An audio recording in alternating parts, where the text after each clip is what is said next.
ನಮಸ್ಕಾರ. ಇಂಗ್ಲೆಂಡ್ ವಿರುದ್ಧದ ಏಕದಿನ ಸರಣಿಯನ್ನ 3-0 ಅಂತರದಿಂದ ಗೆದ್ದುಕೊಂಡು ಇತಿಹಾಸ ನಿರ್ಮಿಸಿತು ಟೀಂ ಇಂಡಿಯಾ. ಬಳಿಕ ದಂಗಾದರು ಕ್ರಿಕೆಟ್ನ ದಿಗ್ಗಜರು. ನಂತರ ನೀಡಿದರು ದೊಡ್ಡ ಹೇಳಿಕೆ. ಹಾಗಾದ್ರೆ ಸುದ್ದಿಯ ಸಂಪೂರ್ಣ ಮಾಹಿತಿ ಏನು? ಅಷ್ಟಕ್ಕೂ ಟೀಂ ಇಂಡಿಯಾ ಇಂಗ್ಲೆಂಡ್ ವಿರುದ್ಧದ ಓಡಿಐ ಸರಣಿಯನ್ನ 3-0 ಅಂತರದಿಂದ ಗೆದ್ದ ಬಳಿಕ ಕ್ರಿಕೆಟ್ನ ದಿಗ್ಗಜ ಹಾಗೂ ಮಾಜಿ ಆಟಗಾರರು ಹೇಳಿದ್ದೇನು ಗೊತ್ತಾ? ಹೀಗೆ ಇದರೆಲ್ಲದರ ಬಗ್ಗೆ ಈ ವಿಡಿಯೋದಲ್ಲಿ ತಿಳಿಸ್ಕೊಡ್ತಾ ಹೋಗ್ತೀನಿ. ಆದ್ದರಿಂದ ದಯವಿಟ್ಟು ಈ ವಿಡಿಯೋವನ್ನ ಕೊನೆವರೆಗೂ ನೋಡಿ.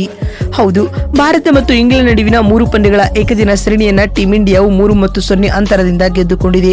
ಕಟಕ್ ಹಾಗೂ ನಾಗ್ಪುರದಲ್ಲಿ ನಡೆದ ಮೊದಲ 2 ಪಂದ್ಯಗಳನ್ನು 4 ವಿಕೆಟ್ಗಳಿಂದ ಗೆದ್ದು ಬೇಗಿದ್ದ ಭಾರತ ಇದೀಗ ಅಹಮದಾಬಾದ್ನಲ್ಲಿ ನಡೆದ 3ನೇ ಮತ್ತು ಕೊನೆಯ ಓಡಿಐ ಪಂದ್ಯವನ್ನ 142 ರನ್ಗಳಿಂದ ಗೆದ್ದುಕೊಳ್ಳುವ ಮೂಲಕ ಸರಣಿಯನ್ನ ಏಕಪಕ್ಷೀಯವಾಗಿ ಗೆದ್ದುಕೊಂಡಿದೆ. ಸ್ನೇಹಿತರೆ, ಮೋದಿ ಮೈದಾನದಲ್ಲಿ ನಡೆದ 3ನೇ ಏಕದಿನ ಪಂದ್ಯದಲ್ಲಿ ಟಾಸ್ ಗೆದ್ದಂತ ಇಂಗ್ಲೆಂಡ್ ತಂಡದ ನಾಯಕ ಬಟ್ಲರ್ ಮೊದಲು ಬೌಲಿಂಗ್ ಮಾಡುವ ಆಯ್ಕೆಯನ್ನು ಆಯ್ದುಕೊಳ್ಳುತ್ತಾರೆ.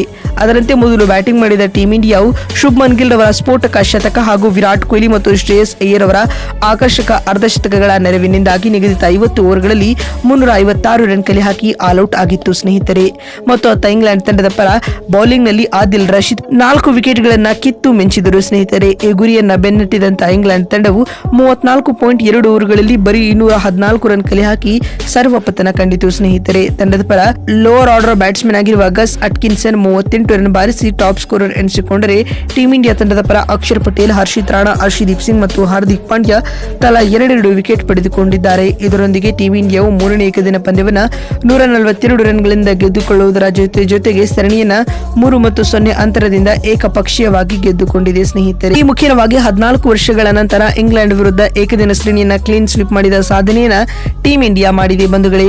ಇನ್ನು ಭಾರತದ ಈ ಸರಣಿ ಗೆಲುವಿನ ಕುರಿತು ಮಾತನಾಡಿದ ಕ್ರಿಕೆಟ್ನ ದಿಗ್ಗಜ ಆಟಗಾರರಾದ ಸಚಿನ್ ತೆಂಡೂಲ್ಕರ್ ಅವರು ಈ ರೀತಿಯಾಗಿ ಹೇಳಿದ್ದಾರೆ. ಟೀಂ ಇಂಡಿಯಾವು ಸರಣಿ ಉದ್ದಕ್ಕೂ ಉತ್ತಮ ಪ್ರದರ್ಶನವನ್ನ ನೀಡಿದೆ. ಭಾರತ ತಂಡವು ಏಕಪಕ್ಷೀಯವಾಗಿ ಸರಣಿ ಗೆದ್ದುಕೊಂಡಿದೆ. ಹೀಗಾಗಿ ಮೊದಲನೆಯದಾಗಿ ಅವರಿಗೆ ಅಭಿನಂದನೆಗಳನ್ನ ತಿಳಿಸುತ್ತೇನೆ ಎಂದು ತೆಂಡೂಲ್ಕರ್ ಹೇಳಿದ್ದಾರೆ. ಮತ್ತು ಮಾತು ಮುಂದುವರೆಸಿದ ಅವರು, ಈ 3 ಪಂದ್ಯಗಳ ಏಕದಿನ ಸರಣಿಯಲ್ಲಿ ಶುಭ್ಮನ್ ಗಿಲ್ ಉತ್ತಮ ಪ್ರದರ್ಶನವನ್ನ ನೀಡಿದ್ದಾರೆ.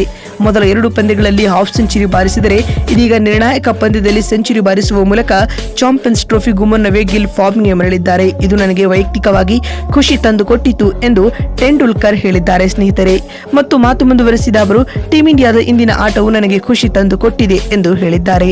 ಇನ್ನು ಇದಾದ ಬಳಿಕ ಮಾತನಾಡಿದ ಪಾಕ್ನ ದಿಗ್ಗಜ ಆಟಗಾರರಾದ ಶೋಯಬ್ ಅಖ್ತರ್ ಅವರು ಈ ರೀತಿಯಾಗಿ ತಿಳಿಸಿದ್ದಾರೆ. ಭಾರತ ತಂಡವು ಓಡಿಐ ಸರಣಿಯಲ್ಲಿ ಅದ್ಭುತ ಆಟವನ್ನ ಆಡಿದೆ. ಭಾರತದ ಈ ಆಟವು ನನಗೂ ಕೂಡ ಖುಷಿ ತಂದುಕೊಟ್ಟಿದೆ. ಟೀಂ ಇಂಡಿಯಾವು ಚಾಂಪಿಯನ್ಸ್ ಟ್ರೋಫಿಗೂ ಮುನ್ನವೇ ಭರದ ಸಿದ್ಧತೆಗಳನ್ನ ಮಾಡಿಕೊಂಡು ಇದೀಗ ಭರ್ಜರಿಯಾಗಿ ತಯಾರಾಗುತ್ತಿದೆ ಎಂದು ಶೋಯಬ್ ಅಖ್ತರ್ ಹೇಳಿದ್ದಾರೆ. ಮತ್ತು ಮಾತು ಮುಂದುವರೆಸಿದ ಅವರು, ವಿರಾಟ್ ಕೊಹ್ಲಿಯು ಕೂಡ ಚಾಂಪಿಯನ್ಸ್ ಟ್ರೋಫಿಗೂ ಮುನ್ನವೇ ಫಾರ್ಮ್ಗೆ ಮರಳಿದ್ದಾರೆ. ಹೀಗಾಗಿ ಟೀಂ ಇಂಡಿಯಾವು ಚಾಂಪಿಯನ್ಸ್ ಟ್ರೋಫಿಯಲ್ಲಿ ಮತ್ತಷ್ಟು ಅಪಾಯಕಾರಿ ತಂಡವಾಗಿ ಕಾಣಿಸಿಕೊಳ್ಳಲಿದೆ ಎಂದು ಶೋಯಬ್ ಅಖ್ತರ್ ಹೇಳಿದ್ದಾರೆ. ನೋಡಿದಲ್ಲ, ಇಂಗ್ಲೆಂಡ್ ವಿರುದ್ಧ ಟೀಂ ಇಂಡಿಯಾವು 3ನೇ ಏಕದಿನ ಪಂದ್ಯ ಗೆದ್ದ ಬಳಿಕ ಕ್ರಿಕೆಟ್ನ ದಿಗ್ಗಜರು ಹೇಳಿದ್ದೇನು ಅಂತ ತಿಳಿಸಿಕೊಡುವ ನಮ್ಮ ಈ ಪ್ರಯತ್ನ ನಿಮಗೆ ಇಷ್ಟವಾಗಿದ್ದಲ್ಲಿ ತಪ್ಪದೆ ಈ ಕೂಡಲೇ ಈ ವಿಡಿಯೋಗೊಂದು ಲೈಕ್ ಮಾಡಿ. ಮತ್ತೊಂದು ವಿಡಿಯೋದಲ್ಲಿ ಸಿಗ್ತೀನಿ. ನಮಸ್ಕಾರ.